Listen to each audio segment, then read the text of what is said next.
Welcome, everyone. I hope you are all enjoying the summit session so far and are ready for another exciting one. This session is Going the Extra Mile, Overcoming Transportation Challenges and Other Barriers to Nourishing Food in Rural Communities. Today, we'll explore how different organizations overcome the common challenges to promoting food security in rural communities. We know that rural communities have many strengths that enhance our anti-hunger work. Close-knit social ties, a cultural emphasis on taking care of one another, and deep connections to place are all assets we can leverage and build upon in our work. At the same time, we know that accessing healthy and affordable food can be a challenge for many in rural communities. Barriers like lack of consistent access to transportation, access and proximity to food retailers selling low-cost nutritious foods, and financial constraints all make it more difficult for folks in rural communities to consistently access healthy food. Today, we're going to explore how different organizations are leveraging the strengths of rural communities and overcoming challenges in their anti-hunger work. Today, we'll get the pleasure of hearing from Alicia Linares, who is the Director of Programs and Partnerships at the Central California Food Bank. In her role, Alicia provides strategic direction for the food bank's program implementation, including child hunger programs, fresh produce markets, food pantries, senior programs, and more. Alicia has worked at the food bank since 2017, helping families thrive by providing critical resources. She also holds a Bachelor of Arts in Communications and Master of Arts in Human Services Administration. And next we have Peggy Hamby, who is the Food and Nutrition Director for Morgan County Schools in East Tennessee. There, Peggy is well known for her involvement with Gus the Bus, which you all will get the pleasure of hearing about shortly. Peggy has more than 18 years of experience in food service, a bachelor's degree in education, and a master's in leadership from Tennessee Technology University. Peggy is also currently president-elect for the Tennessee School Nutrition Association. Peggy's passion is ensuring kids in her community have the opportunity to receive fresh produce and nutritional meals daily, both during the school year and in the summer months. And lastly, we'll hear from Yolanda Miner, who serves as Save the Children's State Director for Mississippi Programs, where she has provided training and technical support to in-state staff for 9 years. Yolanda has more than 15 years experience in the education field with a bachelor's degree in business administration and a master's in early childhood development and reading, as well as extensive background working in impoverished communities in rural Mississippi. Her passion is working with children ages birth to 5, ensuring children are ready to succeed when they enter school, and that parents are equipped to support their children's education. So we'll start today's session with a short presentation from each of these speakers and then move into a Q&A. So before I hand it over to our panelists, I just wanted to go over a few quick housekeeping items. So all of the summit sessions are being recorded and will be made available to you following the event. Closed captioning and language translation are also available. Please also note that this session was pre-recorded ahead of the summit, and so we will not be holding a live Q&A session today. However, we still would love to engage with your questions, so please feel free to use the Q&A box so we can collect and respond to your questions in a post-summit email. And with that, I'll go ahead and hand it over to Alicia to speak about her work at the Central California Food Bank.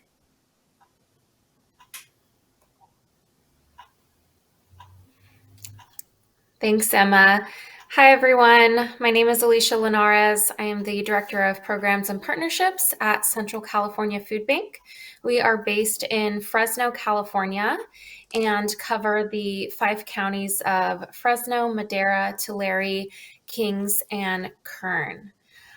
So first, I'll be just kind of giving an overview of the hunger landscape in Central California, kind of what that looks like and the challenges that we face. Central California is located just like it sounds in the center of the state, both north and south and inland. For reference, we're about 200 miles south of San Francisco and about 200 miles north of Los Angeles. So right in the middle of the state.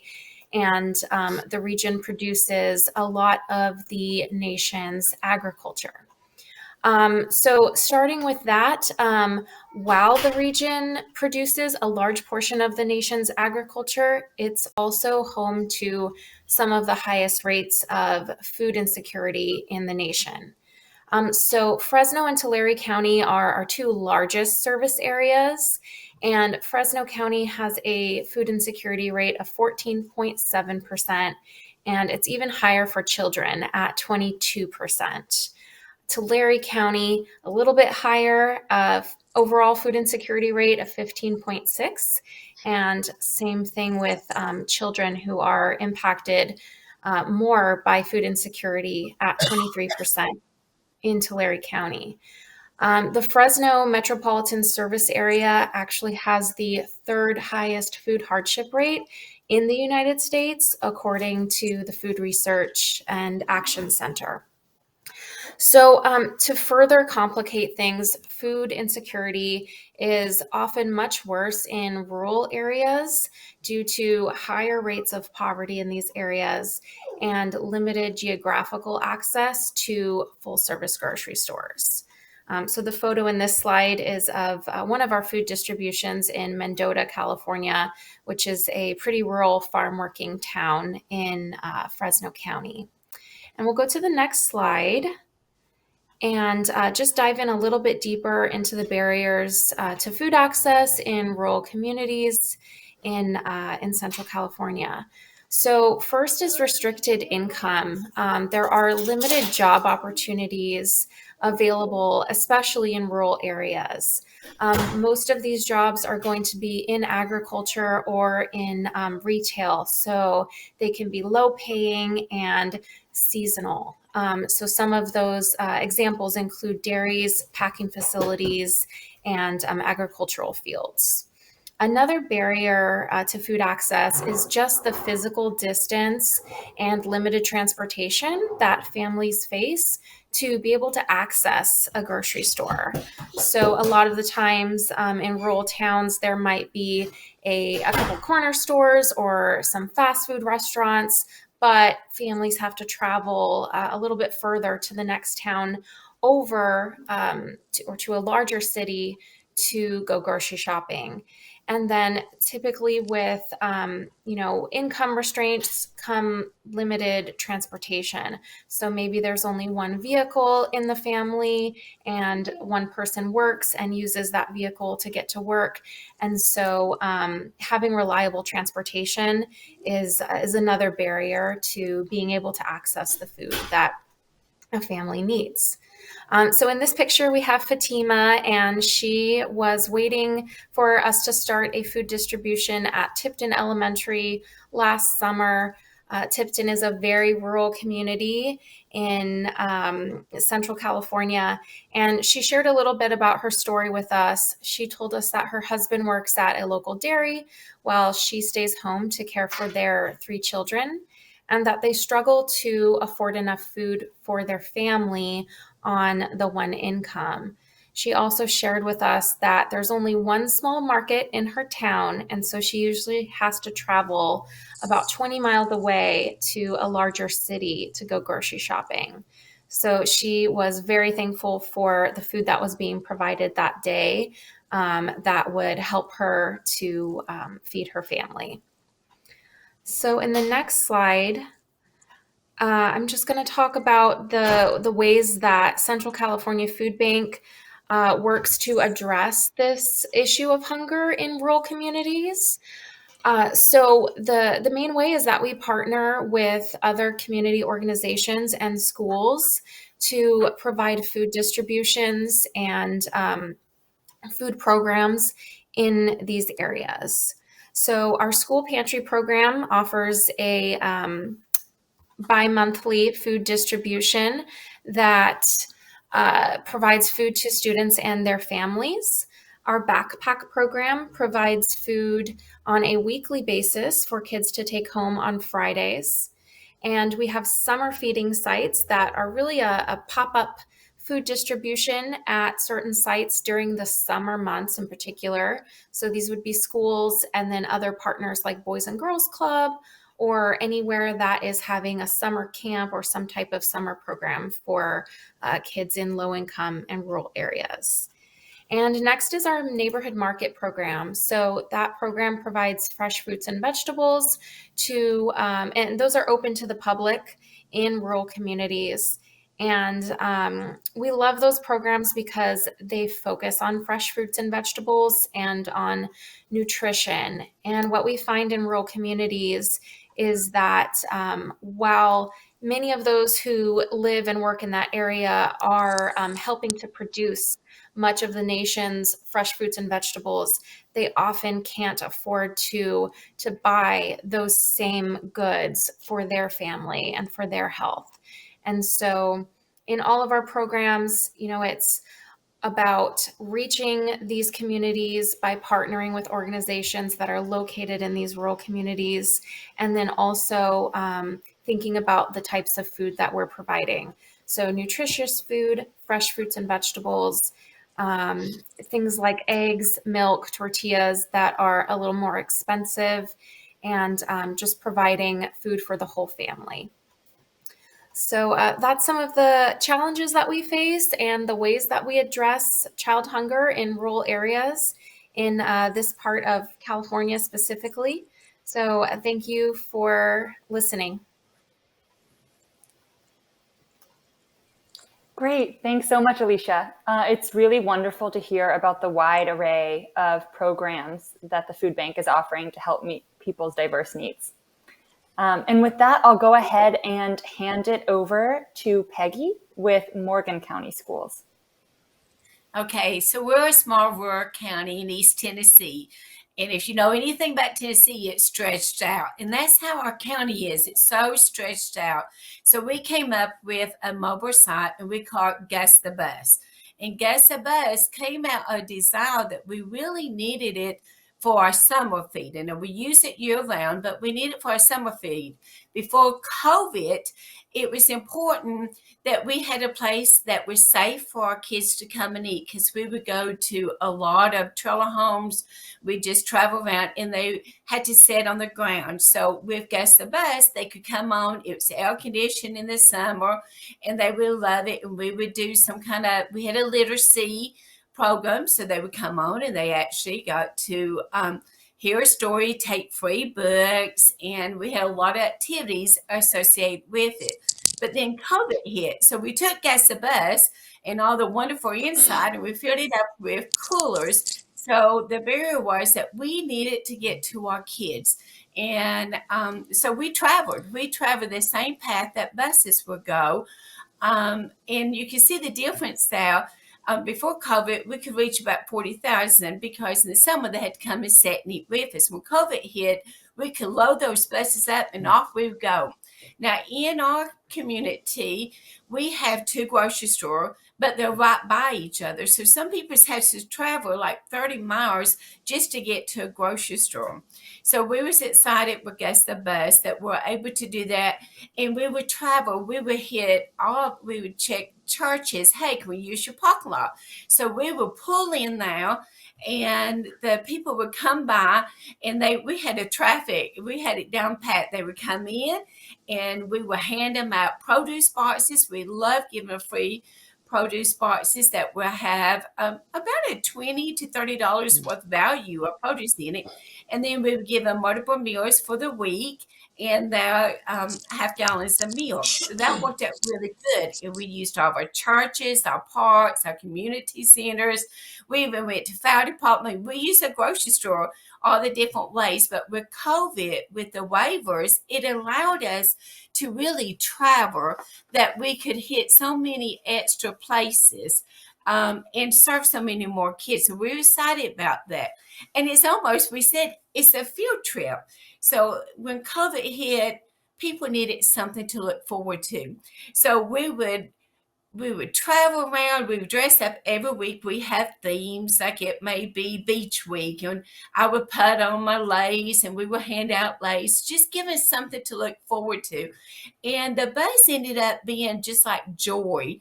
It was excited because they was like, oh, when is Gus the Bus coming? And I felt like I was a celebrity almost, because they would just be out waiting for us. So it's really good. It gave the community something to look forward to. And we would have various organizations would meet with the bus. Head Start would come and they would set up with us and they would sign up kids for Head Start. Well, we're feeding the kids. We had different people that couldn't have Vacation Bible School because of COVID, but they could hand out. So it gave us a great opportunity that we could do that. And if you look at the mobile feeding, there's a lot of participation, but mainly because it gave us a chance to let people see what school nutrition was about too. In our county, we feed about 98%. We feed breakfast, we feed lunch, and we do the supper program. And so when summer hits, we need to continue that. And so that's where the mobile feeding is very important for our summer there. And with the bus, it allows us to get involved with our community. We go to parades and we're going down through there. We're going to any function. If they're having a health fair, we try to be there. When churches is having, even VBS, we take the bus and we are able to give them meals, but we're also able to give them a little joy as they come along. I love to see that we can use it year round. Now we use it as our education bus. Now that they're able to come back on, we are doing parfaits with them. And you can see a lot of ways that we was able to get grants, and it gives us an opportunity on the back of the bus that we have sponsors. So a local community could sponsor it. We have banks that have sponsored us. We had Farm Bureau. We have FHA. We have our local schools. We have Save the Children, No Kid Hunger. We have a lot of sponsors, and we put those decals on our bus so that they can see, and the community loves seeing that they are giving back. And a lot of times people don't realize that your community banks and so forth, they have so much money they're supposed to donate back to the schools and to the community. So this is the way we do that. We love that we have built that relationship. We use our local newspaper. We use our radio station. We do live broadcasts a lot of times. They would come and set up and do the live broadcast. So it became to be a community bus that every time it can keep you busy. Now that's one drawback, because it really can keep you busy because everybody like, hey, can guess the bus comes. But it's a challenge in that if our waivers goes away now in June, we can continue like we did this past year. So that is awesome that we can give them multiple meals and we'll be able to reach a lot of our families. But if our waivers goes away, as many of you know, it's supposed to in July, then the bus would change again and we would travel and they would come and eat with us, which means we won't be able to reach as many as we have in the past. Now we do other, as far as we have the bus, but then we do take meals out in our vans and our cars. But wherever Gus the Bus is, I know it's going to be almost triple the people coming because they want to be involved. And it just gives, again, it gives the joy. A challenge is it's a lot of work. I go on that bus every day. It's important to know that community. It's important to know your people, but there's a lot of lifting. We carry boxes. They get to be heavy. And with COVID and with our emergency that we've been in the last couple of years, we never know the product that's going to be available, but we try to take advantage of that. We can take the bus and we can reach our community. So I say that's my legacy here in Morgan County is Gus the Bus.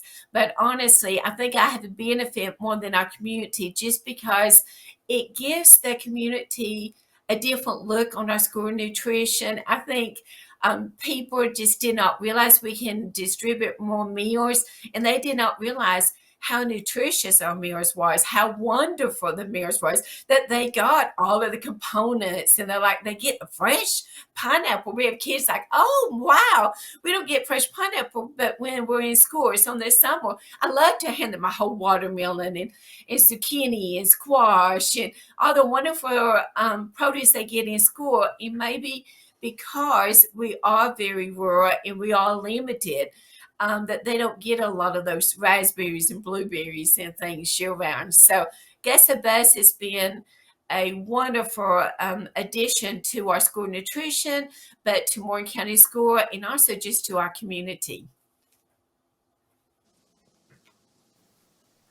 What an amazing legacy to leave, Peggy. I can definitely see why the kiddos get so excited when Gus the Bus comes for a visit. Just what a fun way to engage children in learning and in healthy eating.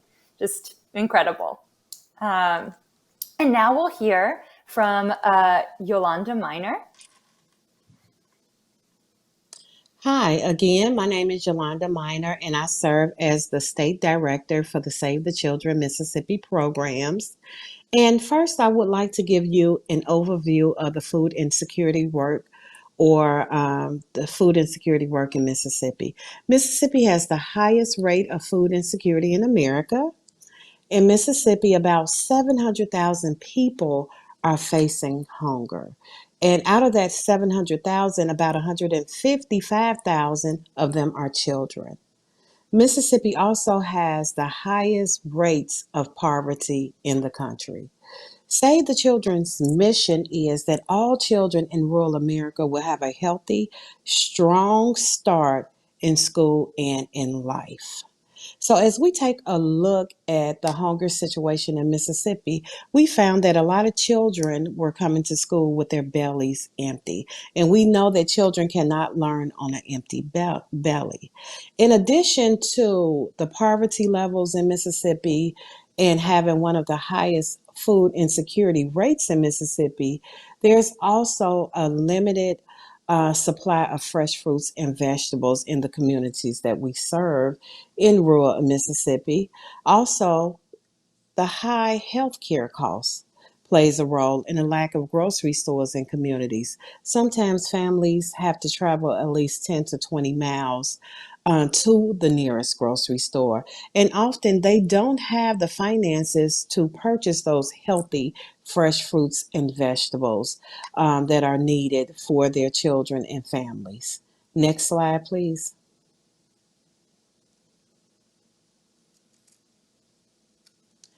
So, Save the Children partners with different organizations in the communities that we currently serve. And if you see the picture right here on the screen before you, Tallahatchie saw a need in their community.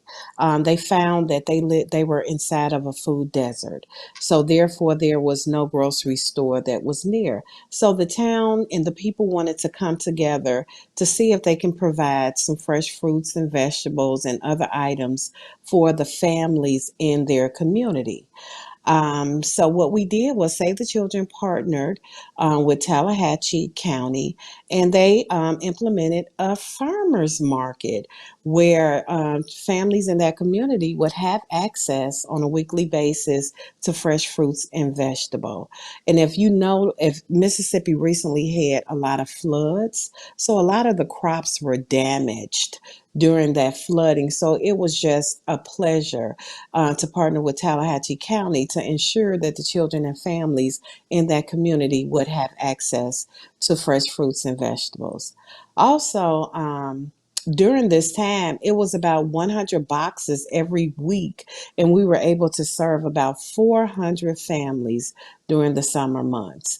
And we partnered with Footprints Farm, which is a local farm vendor in Jackson, Mississippi, who provided the fruits and vegetables for the families in Tallahatchie County. It was a great success. The families were so grateful to get access to those fresh fruits and vegetables that they would normally not have. Next slide, please. So another partnership that we developed across the summer was with a local community center in Northwest Mississippi, where they provided book bags. So each week they would fill up the book bags with non-perishable items, and they were able to provide over 3,000 meals to children this past summer. And we know that school is the only place some children receive that nutritious meal. So this was very important. This was a great project to ensure that children across the weekend had a meal to eat. The portion of the county this center serves, it was a food desert also. The nearest store was about 10 miles. So these partnerships and these projects that Save the Children partner with the local organizations are really beneficial to the children and families that we serve. And one mom, Kim, noted here that the meal program was a tremendous help for her family during times when they didn't have much food at home. She stated that the extra food helps when they don't have it. So, building those sustainable relationships and partnerships with local organizations is very beneficial to everyone involved in the community. It is a way to pool our resources, deepen our impact, and reach more children and families during different times of the year where there may be challenges with them getting transportation to a local grocery store or having the funds to get those fresh fruits and vegetables. Next slide, please.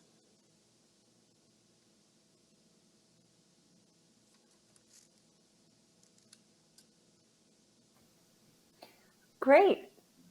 Thanks so much, Yolanda. I love to hear about all the wonderful work Save the Children state teams are doing. You all forge such unique partnerships and engage the community so effectively. And it's just great to learn more about it. And to all of our speakers, thank you so much for telling us more about your work and for setting the scene for our Q&A. So as I said previously, this session was pre-recorded ahead of the summit, so we won't be holding a live Q&A today. However, we would still love to engage with your questions, so please feel free to enter them into the Q&A box. So all right, I'll go ahead and kick it off with our first question and let whoever wants to bravely volunteer answer first. So what are the biggest strengths in your community, and how have you leveraged these to enhance your work? Well, I would go. I have to say it's our local media. It's like a paper or a local radio station that we've been on. So I've been on the radio station so many times. It's just amazing. They come and do live, but it's free, and it's something especially. It just gets a message out there. I think it's what I love about it. They host Sunday night talks, and so they ask us to come, and we get to talk about. And if we had to change a location immediately, I can get on that radio station, and they would rub it out and say where we are. So it keeps everybody on post. I think and it's just been a great community involvement. And I like I'll jump in here. And also, I want to say the businesses in the communities, um, the strong ties that the organizations have to the communities.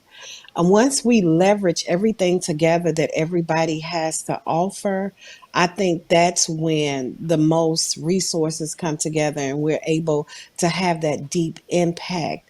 Also, utilizing local churches and, just whatever is in the community that has been helpful for Save the Children. Yeah, I definitely agree with both of those sentiments. The media and local businesses and local organizations, they play such a big role. I would also just add volunteer support. So I know with our food distributions, our staff is fairly small and we can't be at every single distribution every day. And so we really rely on volunteers in the community to help facilitate those distributions by passing out food and setting it up and really just being there to do that heavy lifting. Amazing. What I think is so just beautiful about working in rural communities is it's really that whole of community approach, right? You have media, you have businesses, churches, other organizations, folks volunteering who just want to help out. It's a really lovely thing to see. And so, in that vein, um, how do you all form strong community partnerships that support and improve your work? And, with that, do you have any guidance for others around how to effectively engage new community partners? Well, I want to say reach out. Communication is so important. Just last week, I had a faith-based meeting, and I provided a meal for them, and I invited them to come in, and we had a meeting and just brainstorming. But a lot of times they're not aware of our program, what all we can do, and they're willing to help. And we gained several good connections just with that meeting. And don't be afraid to ask. You have to put yourself out there, keep asking them. And, to me, in a small rural county, especially, I know she mentioned that, is that our faith base covers so big of an area that we cannot reach. So we need them on board. I Yeah, agree that definitely. communication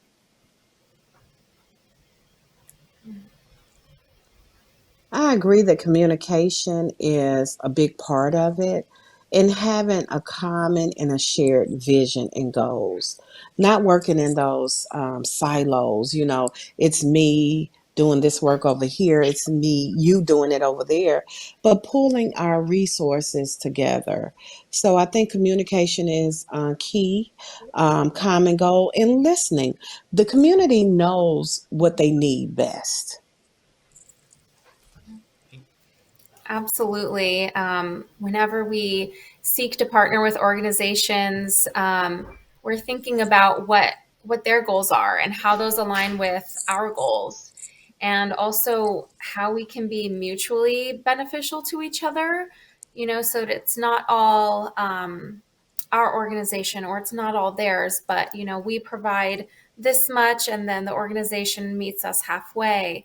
And so with them putting things into it too, it creates buy-in, and it just really helps for strong partnerships to, like you said, communicate, to listen, to see what the community needs, and think about what each organization brings to the table to serve their community.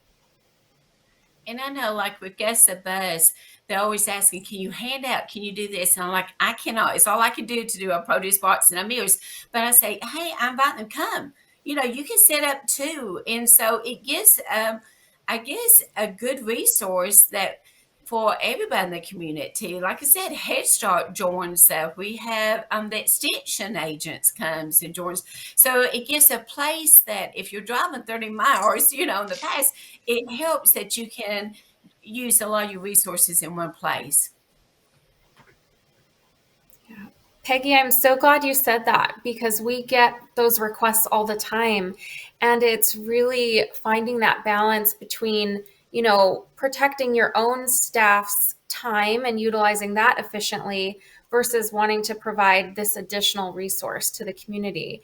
And so we actually approach it in the same way. When we're asked to pass out flyers or things like that, sure, it's a great cause and it'd be great for the community, but we really try to focus on what we're doing and providing food support. And we say, you're welcome to come and attend and set up a table or a booth, and you can, reach the community that way. So it's great to hear that there's some, similar experiences there.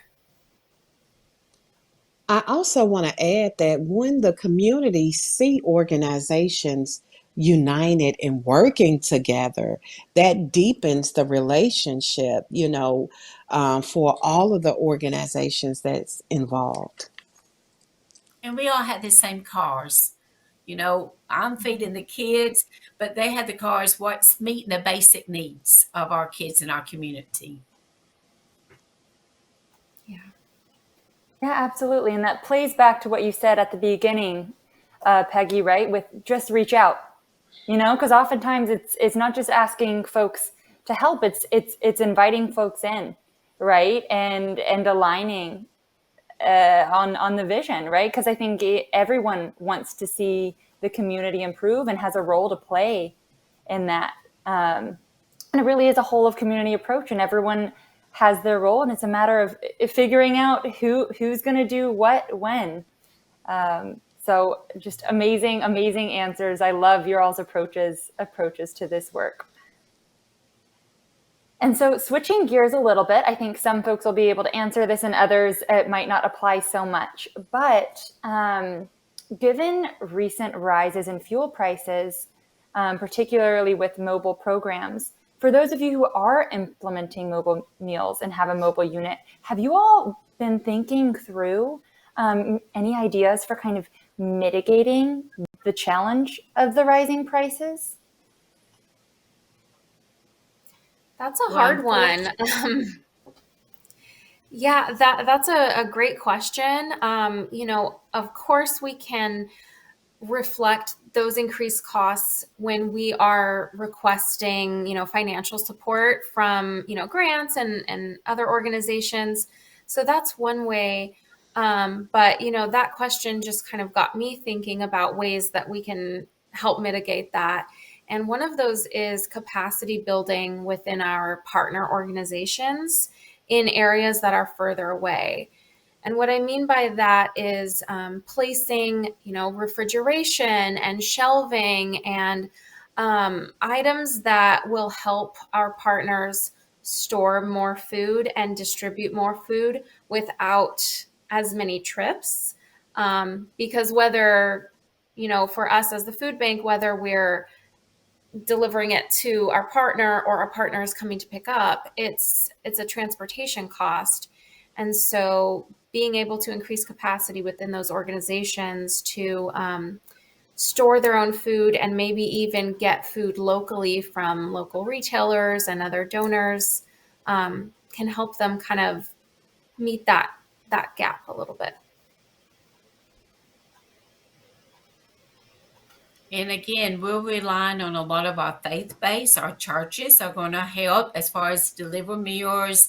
When we do our summer feeding, what we do is if somebody lives in a particular area, maybe they lived at 30 miles from there, then we load them up and they go that way and they distribute the food so they don't have to come back.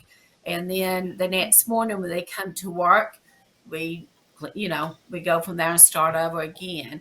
I think it is important though to get as many buy-ins as you can and get the community, they need to be aware, like the churches are like, oh, well, we hadn't thought of that you had to deliver all of these places. So how can we help?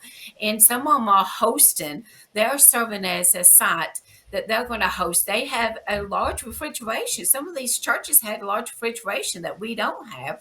So that will help if we have to serve every day back there, that we can give them multiple meals and use it as a site, but also for our storage.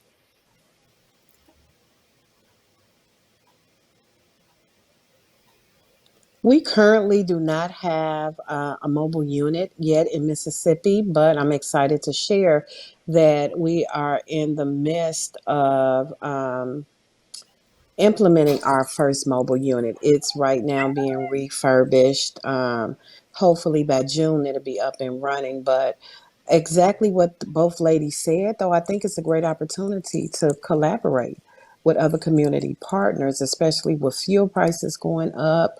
Let's pull together our resources. And in rural area, we have challenges that I don't think a lot of times Congress understands what we're going through. They think multiple meals, people can walk, they have YMCAs. We don't have that. So that we do have to be creative, and money only goes so far. So I think it is important, like you said, we got to collaborate with our community. We've got to have buy-ins from everybody to be successful, especially this coming up year. I think this summer, our families are feeling this struggle. We're feeling it on our budget end, but so are they. So that's even a bigger desire for us to work together and get that communication that we need your help. How can we work together and have those meetings? Don't be afraid to invite them into your location. Invite them on your when you get your feeding truck. I'm so excited, or your bus, whatever you get there. That's exciting. Invite them to come and see what you're doing, because we think people knows what we're doing, but a lot of times it's a lack of communication. And Miss Peggy, you made me think about something being in rural areas. There are some food banks in those rural areas. There are some food distributions by schools. But are these materials or resources reaching the right families? Because if the distribution is at the school, our families are so rural, they don't have the transportation to get there to receive the food. That's what I love about Save the Children is when COVID hit, we immediately had to meet parents where they were. We had to fuel those buses up and get the food and the resources out to them. So you're right. They're there, but we have to think, they need to think about in these rural communities, if there's a distribution here, do our families or can our families get there? So these mobile units are very important in rural areas to get to the families, to meet them where they are. And linked with your Head Start, to me, Head Start, I love the problem that they go out and they pick up the kids. A lot of times in the summer that's not the possibility in our area. But they know where those are, and those are buses that just sitting there. So during COVID, it's like, hey, we need food for our kids. So now COVID is sort of, going on the past a little bit, but they're still, we made that connection that they come and pick up and they deliver to those families. And that's awesome, because we couldn't get to all of them. My big bus won't go all the rural area that it needs to go, but their smaller bus does, and they know where the kids needs it. The other connection that we've had is with the health department. We team up with them, and they know the families, and they know what families, when they're coming. A lot of times they would come to our schools and they would pick up those meals and have them ready for their families. So that is two organizations I'm so glad that we're able to team up with. I just love hearing about all of these amazing community partnerships. And it also just, speaks to the larger ability of kind of this sector to shift gears and find efficiencies. We saw that so much at the start of COVID, all those adaptations. And now when things come up like rising fuel prices, folks are able to really find efficiencies. And work with other community partners, learn from others doing similar work in other communities. And it's truly incredible to watch. So just amazing answers. And similarly, our next question is kind of another kind of sticky challenge that has been a really big problem for a lot of folks lately is, have you all found any solutions that have helped you recruit and retain program staff? And in particular, do you all have any ideas for how others might staff their mobile meals programs, especially with drivers as summer approaches? Well, one of the best way is bus drivers during the school year. A lot of them still wants to work in the summertime. So I always reach out to them, and they know the routes a lot of times. So that's who is my driver, is there during the school year, the bus drivers. And I also say, we need to look at our high school students on these buses. When you get a bus and you're loading these buses up with these boxes and bags, they get heavy. And the American Center, I think it's called American Job Center, and they pay for lower income high school students to work during the summertime, and I love them. They have so much energy, and they have a great appreciation when Mhm. they start back to school for food service after working in the summer. And this past year, I've had two of them. When they graduated, they decided that they wanted to come on board, and so I would say I love kids no matter what age. They have that energy and that just radiates in our kitchens, I think. I will say the job market is difficult right now. We're hiring for multiple positions, and it's tough. So, hiring program staff is definitely a challenge. I think one thing that really helps us, and it just feels so good too, is that we have a workforce development program, where we have individuals who are working either in our warehouse or in our office, who are a part of a program to help them get back on their feet. Maybe they've struggled with employment in the past. And so working through our workforce development program is kind of a stepping stone for them to gain some job skills. And there have been a few individuals from that program that we've actually hired on full time permanently with our organization. So it's been a great way to just really help people who, they might be food insecure themselves, and they might be struggling with housing and employment. And for us to be able to offer them a job while we're also, building staff capacity within our organization, just feels really great. And so that's one success that we've had in hiring program staff. I know across last summer, a few of our partners have had challenges with bus drivers. And one thing that they did to help with that, and I'm not sure if it was the normal year bus drivers, did they not want to work in the summer, or did it have anything to do with pay? But they provided vouchers at one school so the parents could pick their children up from a summer program that did not have a bus driver. So that's one way that we looked at it on last summer, and combining summer programs where we can pull the fuel costs between two programs, and it won't be a burden on either program to ensure that children can get to school and get home from school. Again, there we are, finding those efficiencies. I love it. And I also love those examples. Again, it's not a quick fix. It's a big issue, right? But even those small successes where you're able to invest in your workforce, or invest in children and help them kind of build those skills. So you're kind of supporting them to help support others. That's great. So hopefully we'll continue to find some small successes along the way, and hopefully some big ones too.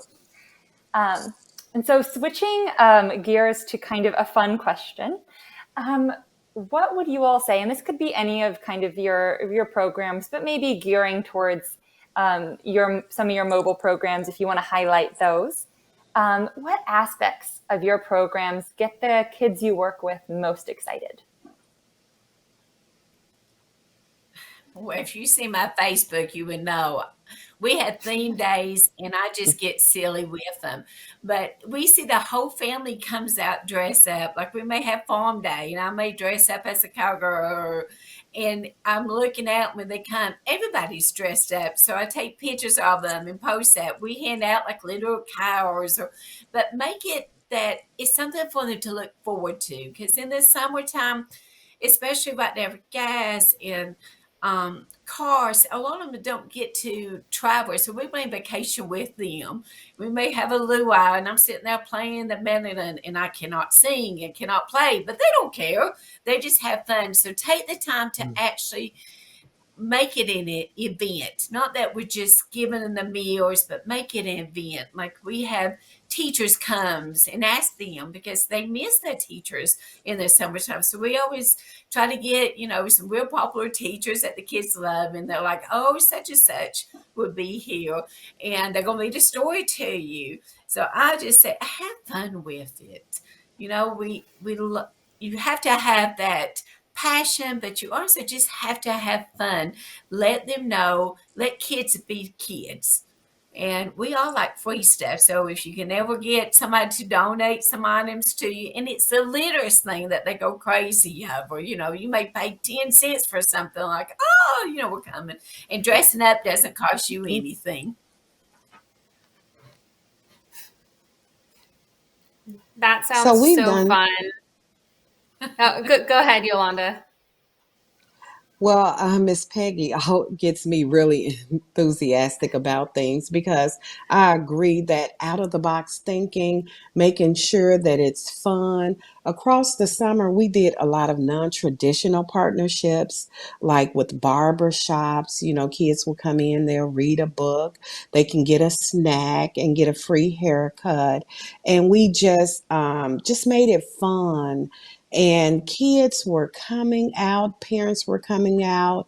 It just, with Sonic, we were just shaking it up with a shake. If a kid would read and bring a literacy log in, they would get a free shake. So thinking outside of the box with the fun. We now have a mascot here in Mississippi, Rodney Reader. He came to Mississippi because he heard cool kids were reading in Mississippi. So it's just those out of the box thinking and just making it fun. Wow, it's so great to hear how you all are making your programs so fun and interesting, and I can tell you have so much passion as well. Gosh, that's just amazing and really helps me kind of think about what I could be able to add to our programs going forward. The only thing I can really say so far that we see is kids get excited about the types of food depending on what it is. They can really get excited about something you would have never thought, like a Capri Sun or a fruit cup or apples and oranges. And so we find that, while we provide kind of the more maybe boring stuff, right? Like rice or canned vegetables, kids get really excited about those little add-on food items. And so in our child hunger programs, we always try to include some cool child-friendly different items. And further, on that, just any other add-on items that we can provide. We've done that in the past where we do a coloring book that's focused on nutritious foods, and a box of crayons or books. Some books we've actually received from Save the Children, and they were so well received. So I agree that, kids really like those add-on items, anything you can do to make the program extra special and exciting for them. And it's not just kids. I love to team up with, say, the children. A lot of times they have some adult classes they can do, interaction. The extension agent, they came and they did an activity. And I'm like, oh my goodness, I don't care how old you are. We like free things. The littlest thing can make us excited. In school, you get a sticker or a marker. You're just so excited. Mm-hmm. So sometimes it's just like be a kid at heart. Yes, absolutely. I love that. And I think too, as you all said, it can be the smallest thing, right? So just thinking about even the littlest things that are going to get, kids and families and other community members excited, even if it's orange slices, right? But if you can swing, a theme day, then by all means. So I think we have time for one last question. What is a key lesson you've learned through your work that you think would be valuable to others? Well, I'm going to say put yourself out there. You have to be willing to think outside the box, as you mentioned, but put you outside out there, get out of your office and get to know your families. It's rewarding to you, it's rewarding to your program. Yes, you may be working later in the evening in your office to get your work done, but it's important, I think, for them to see your face at that and for you to have that passion because it spreads. I know when I'm missing a family, I know, like, oh no, where are they? You know, you put the connection with them, like, I missed you last week. I hope everything was okay. I hope you was on vacation. But they can tell when you're genuine and they can tell when you care. And I think each of us, we have that passion and we just need to let them see that. So put yourself out there. Be okay to be silly. Be okay to not always be in your office, to be out there in the mud amongst them.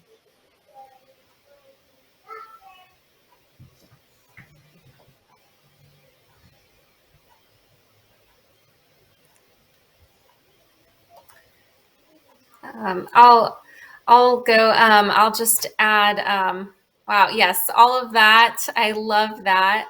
And I think just partnering with your community, whether it's the faith-based organizations, schools, the summer camps, just find people in your community who are willing and ready to champion these efforts with you and just really partner with them to make the program what you want it to be, what the community needs, and I think it'll be a great success.